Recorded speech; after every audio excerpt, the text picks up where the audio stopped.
ஆக்கப்பூர்வமான நிகழ்வுகளை அலசி ஆராய் ஒரு களம். RDX திங்கள் முதல் சனிக்கிழமை வரை இரவு 7 மணிக்கு. மதுரை மாடக்குளம் கண்மாயில் 17,56,00,000 ரூபாய் மதிப்பீட்டில் பலப்படுத்தப்பட்டதாக அரசு தரப்பில் தெரிவிக்கப்பட்ட கண்மாய்க்கரை ஒரு மழைக்கு கூட தாங்காமல் சரிந்ததை கண்டு அங்குள்ள மக்கள் அதிர்ச்சி அடைந்துள்ளனர். இது குறித்து அவர்கள் அளித்த பேட்டியை தற்போது பார்க்கலாம். அரசு சாங்ஷன் பண்ணி இருக்கு, கரையை பலப்படுத்துகிறோம் என்ற பெயரில் நீங்களே வந்து பாருங்க எவ்வளவு மோசமா வேலை செஞ்சிருக்காங்கன்னு பாருங்க. இந்த பெய்த மழைக்கு இந்த கண்மாய் சீர்திருத்த பணி உள்ளே அரிப்பு ஏற்பட்டு கண்மாய் உணர்ந்திருக்கிறது.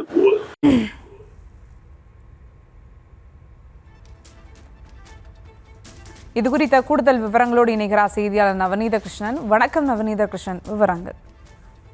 மதுரை மேற்கு சட்டமன்ற தொகுதிக்குட்பட்ட மாடக்குளம் கிராம பகுதி மதுரையிலேயே மிகவும் பழமையான ஒரு கிராமமாக நகருக்கு அருகாமலேயே இருக்கக்கூடிய ஒரு பகுதியாகும். இந்த பகுதியை பொறுத்தவரை பார்த்தோமானால் மதுரைக்கு குடிநீர் ஆதாரமாக விளங்கக்கூடிய ஒரு கண்மாய், சற்றேறக்குறைய 167 பில்லியன் கன அடி கொள்ளளவு கொண்ட இந்த கண்மாயில் சுமார் 104.3 ஹெக்டேர் பரப்பளவு பாசனம் கொண்ட பகுதியாக இருந்து வந்தக்கூடிய வேளையிலே தற்போது நகரமயமாக்கல் காரணமாக தொடர்ந்து குடியிருப்புகள் அதிகரித்து வரக்கூடிய வேளையில் இந்த கண்மாயில் நிரப்பப்படும் நீரானது மதுரை உள்ளிட்ட பல்வேறு பகுதிகளுடைய குடிநீர் ஆதாரமாக விளங்கி வருகிறது.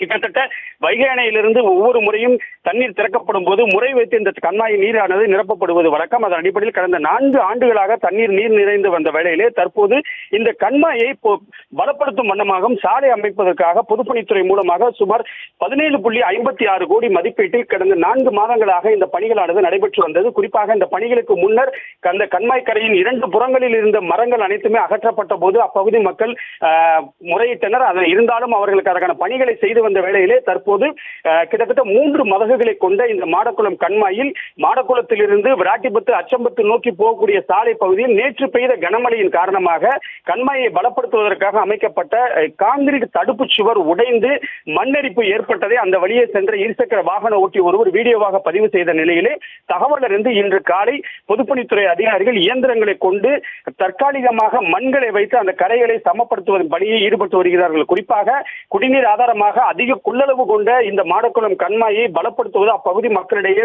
வரவேற்பை பெற்றிருந்தாலும் ஒரு மழைக்கு கூட தாங்காமல் கிட்டத்தட்ட பணிகள் 90% நிறைவடைந்த நிலையிலே முழுமை பெறாமல் இருக்கக்கூடிய ஒரு நிலையும் இருந்து வருவதாகவும் ஒரு மழைக்கு கூட தாங்காமல் இவ்வாறு உடைப்பு ஏற்பட்டதன் காரணமாக அப்பகுதி மக்கள் அச்சமடைந்திருக்கிறார்கள். குறிப்பாக எப்போதுமே நீர் நிறைந்து காணப்படும் இந்த கண்மாயில் இரவு வேளையில் இதுபோன்று உடைப்பு ஏற்பட்டால் பெரும் அசம்பாவிதம் ஏற்படும் என்றும் நேற்று அந்த கரை வழியாக வந்தபோது அந்த இருசக்கர வாகன ஓட்டி மண் சரிந்து உள்ளே புதைந்திருந்தால் பெரும் அசம்பாவிதம் ஏற்பட்டிருக்கும். எனவே வரக்கூடிய காலங்களில் இதுபோன்ற அசம்பாவிதம் ஏற்படாத வண்ணம் இருக்க வேண்டும் என்றும் இந்த ஒப்பந்தக்காரர் இதுபோன்று ஏன் பணியாற்றினார் என்ற ஒரு கோரிக்கையும் அப்பகுதி மக்கள் வைத்திருக்கிறார். குறிப்பாக மதுரையிலே திருவிளையாடல் புனரத்தில் வருவது போன்று வைகை ஆற்றில் ஏற்பட்ட உடைப்பை சரி செய்வதற்கு சிவபெருமானே பிட்டுக்கு மண் சுமந்ததை போல நாங்களும் இப்பகுதி மக்களும் ஒன்று சேர்ந்து இரவு பகல் பாராமல் காவல் காக்க வேண்டுமா என்று அப்பகுதி மக்கள் பேட்டியாகவும் அளித்திருப்பது குறிப்பிடத்தக்கது. மொத்தத்தில் மதுரைக்கு குடிநீர் ஆதாரமாக விளங்கக்கூடிய மாடக்குளம் கண்மாயில் ரூபாய் 17,56 கோடி திட்ட மதிப்பீட்டில் பொதுப்பணித்துறை மூலமாக நடைபெற்ற இந்த பணிகளில் வேறு ஏதேனும் முறைகேடு இருக்கின்றதா என்கின்ற ஒரு கேள்வியும் எழுந்துள்ளது.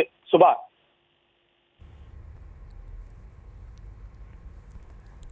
விவரங்களுக்கு நன்றி நவநீத கிருஷ்ணன். ஆக்கப்பூர்வமான நிகழ்வுகளை அலசி ஆராய் ஒரு களம். RDX திங்கள் முதல் சனிக்கிழமை வரை இரவு 7 மணிக்கு.